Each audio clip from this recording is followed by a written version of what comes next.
hilarious line the other day when you said that there's not going to be a wardrobe malfunction with you because... Oh, I said because I'd probably take out the first 3 rows. But I can tell you this. If there is a malfunction, you will not see a nipple ring. It'll be more like a hula hoop.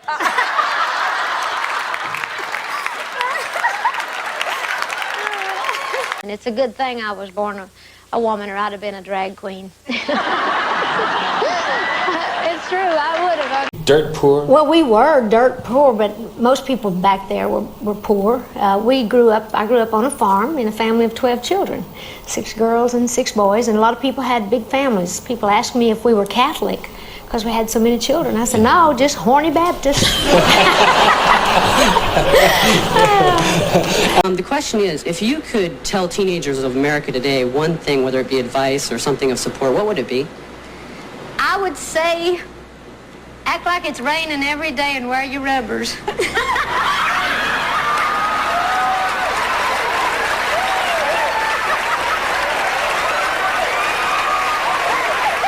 The #1 Dolly Parton pet peeve. Nobody notices I've got a great ass, too. Where? This Willie Nelson Lifetime Achievement Award to the one and only Dolly Parton. I would have cried, but I didn't want to mess up my eyelashes, and I was doing my best. But anyway, this is such a great compliment. To be receiving the Willie Nelson Award, this is an absolute high for me.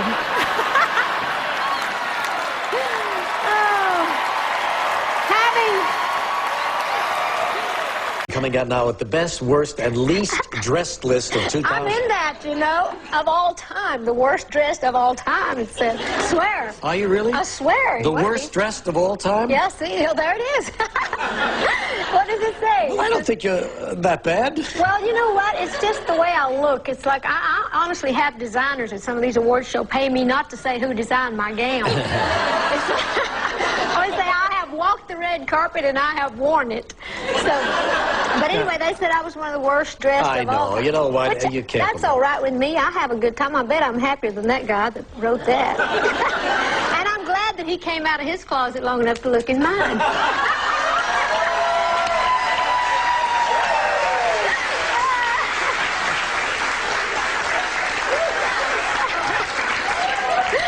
Oh, Dolly, Dolly, Dolly. Dolly, how long does it take for you to do your hair? I wouldn't know. I'm never there. And now what, you said that you look at yourself as a cartoon. Did you have some kind of idol? Did you go, this is how I want to look and I'm aiming for this look, or? When I was young, Yeah, you mean? yeah. Yeah, actually, and I've told this story before, but it's the honest truth. There was this woman, I grew up, first of all, way back in the mountains, and we only got to go to town every once in a while.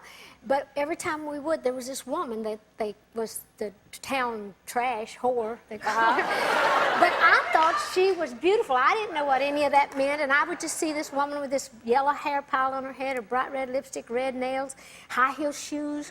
And I thought she was the prettiest thing I'd ever seen. And I used to say to my mama, oh, she's so pretty. Mama said, oh, she's just trash. And I thought to myself, that's what I want to be when I grow up, is trash. Because I thought that was a word for how she looked, and I thought that was how I wanted to look. Right. So I grew up to look just like her. Hopefully, people know that I'm totally real. I just look totally artificial. Have you, this is a very delicate question, but have you had any work done? Well, I'll have anything done I need to. If I see something dragging, sagging, and bagging, I'll just go fix it. I said, could you lift that up a little? Hey, I'm a showgirl. So, you know, I've been at it a long time, and I truly do look at myself like a show horse. Or like a show dog, you got to keep them up, you know. So I kind of have to be responsible for the way I look. You know, I need to make a lot of money because it would amaze you to know how much it costs to make a person look this cheap. And there's a lot of truth in that. Have you ever had trouble from people commenting on your quite extraordinary physique? Well, I don't call it trouble. It's worked well for me. It's like, are you talking about these? Particularly, it's like I said, they served me well. And like I say, I don't know if I'm supporting them or they're supporting me. But we've worked out real well for each other through the years. But have legs and beauty like these girls, well, I would have been tall, but I got bunched up at the top. I'm 6'4", I guess.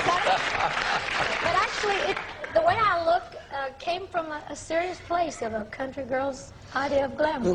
Were you always bunched up at the top? Well, I've always had big uns, but but I've had a little help lately. You have? Yeah, well, when my husband said, let me see your boobs, and had to pull my skirt up, I thought I'd better get them. Besides, I just don't get into that, and so if you are deciding you may want to ask me something more serious, don't, because I'm not going to answer it. Fair warning. Okay. I'm not going to. I mean, yeah. I might still ask. Well, you can ask, but I might still tell you where to put it if I don't know where you got it. I'm not addressing that. I do not get into that. Of course, I have my opinion about everybody and everything. But I learned a long time ago, keep your damn mouth shut if you want to stay in show business. I'm not in politics. I'm an entertainer.